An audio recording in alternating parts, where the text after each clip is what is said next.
Injection দিয়েছেন আর কালশিটে দাগ পড়েছে? অনেকেরই এই অভিজ্ঞতা হয়েছে, তাই না?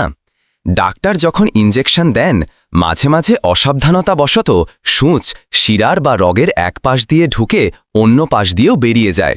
এতে শিরায় দুটো ছোট ছিদ্র তৈরি হয়। ছিদ্রগুলো বন্ধ হওয়ার আগেই কিছু রক্ত আশপাশের টিস্যুতে ছড়িয়ে পড়ে। এই জমাট বাঁধা রক্তই ত্বকের নিচে কালশিটে বা ছোপ ছোপ দাগ তৈরি করে। এটা সাধারণত গুরুতর কিছু নয় এবং সময়ের সাথে সাথে ঠিক হয়ে যায়।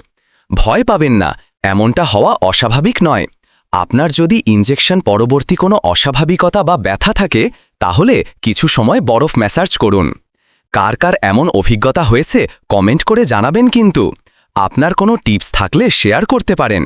এমন আরও ইনফরমেটিভ ভিডিও পেতে আমার Facebook page clear up explainer follow দিন। ধন্যবাদ।